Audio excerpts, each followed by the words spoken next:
Assalamu alaikum everyone and welcome back to Learn to Read Quran. So in today's lesson we're going to build on the fact that we've learnt about the Hamzatul Wasl and we're going to do this unit. So we're talking about the word Allah.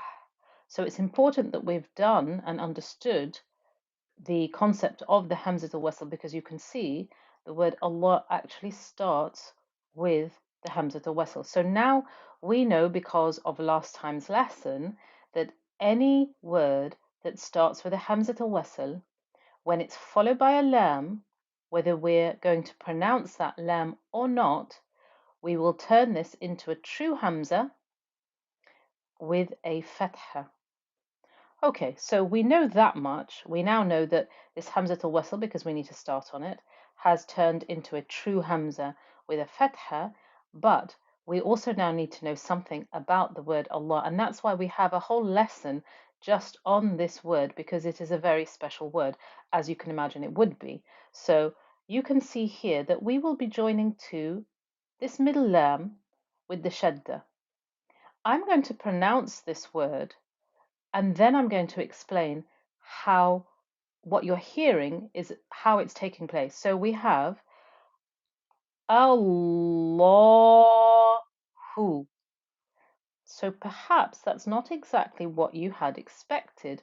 So for a start, hopefully you will have heard that this lam here that I'm joining up to, that actually has become thick and heavy. I've started with a fatha, yes, it's become thick and heavy. And this is only ever in the word Allah. It never happens in any other word where the lam becomes thick and heavy.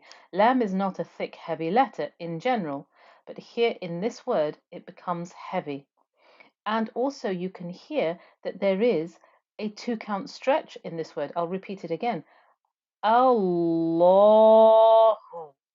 So where is this 2-count stretch coming from? Well, it's what I would call a hidden 2-count stretch, in the sense that there is a 2-count stretch and it is after the lam with the fatha. There is almost a hidden tiny little hanging alif, and that is where the 2-count stretch is coming from. It's not written in. It's taken as it's taken for granted that you would know that that's there. And obviously we're learning, so we need to have that spelt out to us, which is what I'm doing now. So I'll read this again. Allah. You can hear this 2-count stretch. Allahu. And because the lam here is thick and heavy, the whole of that 2-count stretch is thick and heavy. Okay, let's move on. So this doesn't look like the word Allah. If you look at this word and you say, okay, that is the word Allah. What's this word? Oh, that's just some other word. Well, actually, no, it's not. It is the word Allah, but it has a little bit of an addition. So I'm going to read it first, and then I will explain what's happening. So first of all, without having to explain, you know that this is turned into a true Hamza with a fatha because of the lam after that Hamza to wasl. But now I will read this. Allahumma. Okay, so let me go through and explain to you how this has happened. Ooh, what's happening to me here? Where's my rubber gone? There it is. So I'm going to rub all this out and we'll read this word again. So the Hamza to Wasl has turned into a Hamza with a Fatha. That much we know from last time's lesson. That much we understand. Then this is the Lam in the word Allah. From the first time we read it here, we know that that lam is thick and heavy and it has a hidden 2-count stretch that will also be thick and heavy. The ha here has had a meme joined to it, and this is usually the form that we make a dua in. You will have heard possibly du'as that start Allahumma. So this is that phrase. Allahumma. Remember the meme? Because of the shadda, we'll have a ghunna, that nasal humming noise. Let's move on. Line 2, we have a kasra joining to a noon with shadda. We need the ghunna here. Don't forget the ghunna on the noon with shadda. And then that fatha here will jump up and over to join that lam in the word Allah.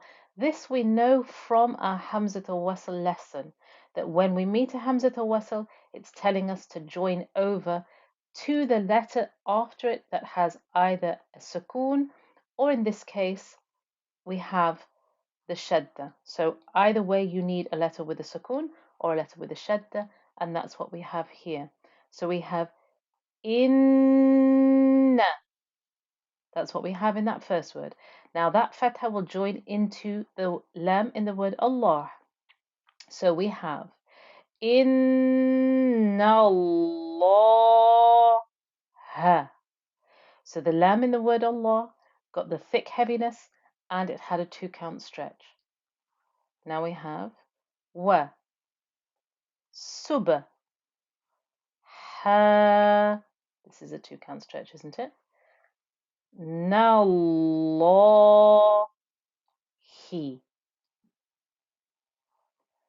dhu, ki, rallahu. So every time we're meeting this word Allah, the lam in the word Allah, the one with the shadda that we're joining up to, has become thick and heavy, and we have a hidden 2-count stretch. There's a 2-count stretch here that isn't written in. We would have expected to see a little alif at least, but it's not written in, but it is there, and we must remember to enunciate it, and we must make sure that it's thick and heavy because the lam is thick and heavy. So each of these times on this line here, on line 2, when we've joined up to the lam in the word Allah, we've been joining with a fatha.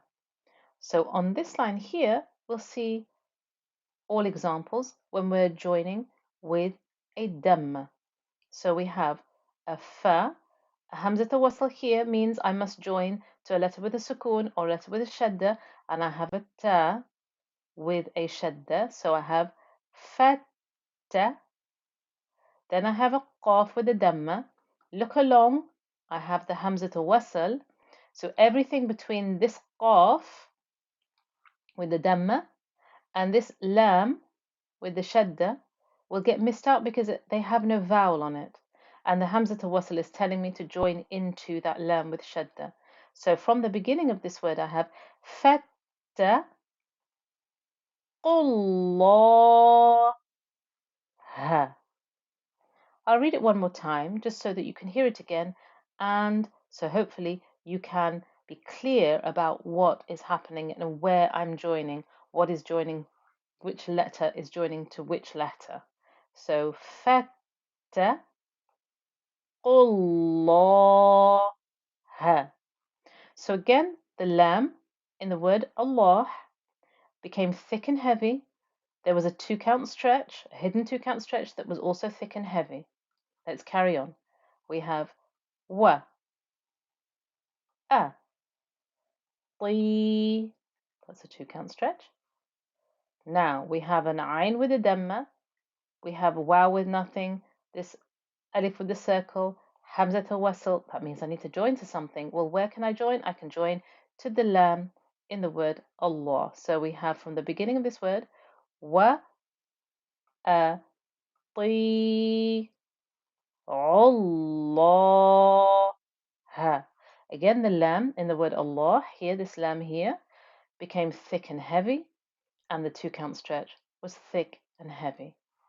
So let's carry on. We have qa, 2 stretch, and the qaf is thick and heavy, so the whole of that 2-count stretch is thick and heavy. Then we have a lam with a damma, and it's going to jump up and over here to the lam in the word Allah. If you think to yourself, well, that doesn't look like the word Allah, remember this word here? It is this word here. So this is the word Allah, but it's in fact Allahumma. So let's try this word again here. On line 3, we have Qalullah, humma. And I held the ghunna. Line 4, everyone. wa, hu, wallahu,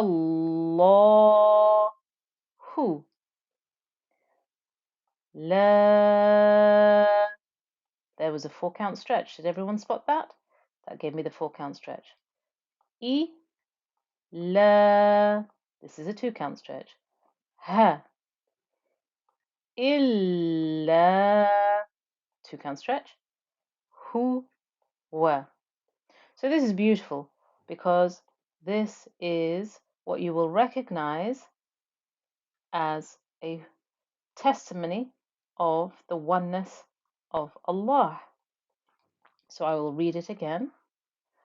Wa hu wallahu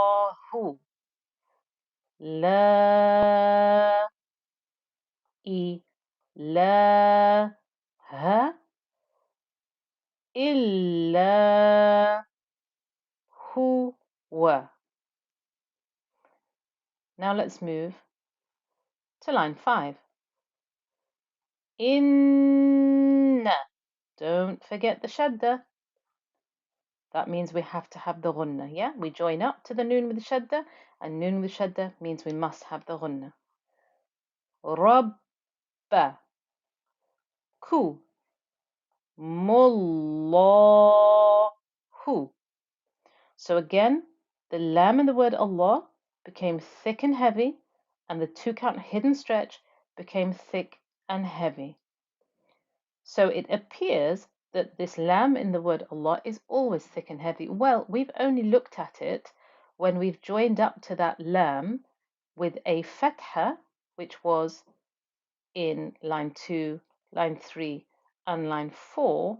Oh, sorry, line 3 was where we joined up with a dhamma, wasn't it? So we have fatha and dhamma examples of joining up to the lam in the word Allah. We haven't looked at any examples where we join up to the word Allah with a letter before it that has a kasra, and this is what we see here in line 6. And you'll see that how the sound is a little bit different. So please do listen carefully. We have Bismillahi.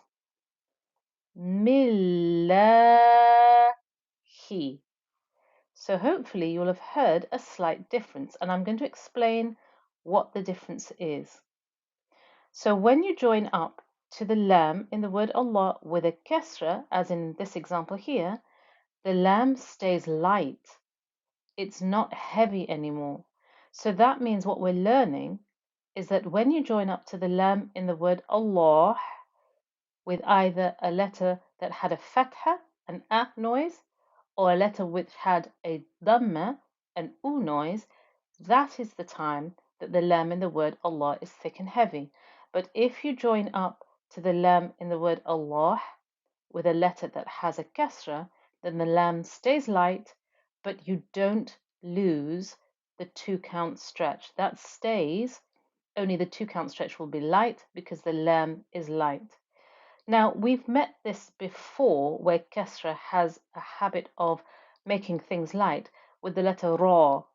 The letter ra, we know that when it has a fatha or a dhamma, it's thick and heavy, but if it has a kasra, ri, then it's light. So you can see that kasra has a habit of making things light, and this is what it's doing here in this example. So we have Bismillahi. Now here in this middle example, we have the lam here itself has a kasra, and that will join up to the middle lam in this word Allah that has the shadda. So we have lillahi. And again, joining up to this middle lam, the one that has the shadda with a kasra, that keeps the lam light, but we still get the 2-count stretch, only that 2-count stretch is also then light. So let's move on to the last example here on line 6. Qu lillahumma. So this is that word Allahumma again, but because we're joining to this lam with a letter with a kasra, the 2-count stretch that we have here is light because the lam has stayed light.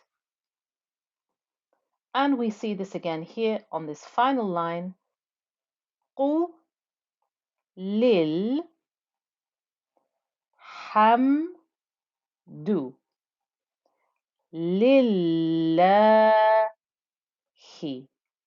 I'll recite it again. Take off these markings so you can get another clear look at the example. قُ li. Now the li has a hamzat al-wasl next to it, and we know that that hamzat al-wasl is telling me to join to a letter with either a sukoon or a shadda that comes directly after it. And here we have a lam with a sukoon. So this is why we have qulil hamdu lillahi. So this is where the 2 count stretch was. It was light because we joined to it with a letter with a kasra, and the 2 count stretch that remained also was light. So this was our lesson on how to pronounce the word Allah. You can see that sometimes that lam is thick and heavy when we join to it with a fatha or a damma, and there is a hidden 2 count stretch that also in that situation will be thick and heavy. But if we join to that lam in the word Allah with a kasra, then the lam stays light, and the 2 count stretch, the hidden 2 count stretch, also remains light. So please go over this lesson as many times as you need to. Try and get the pronunciation correct. You're doing excellently, and inshallah I'll see you all again next time. So assalamu alaikum.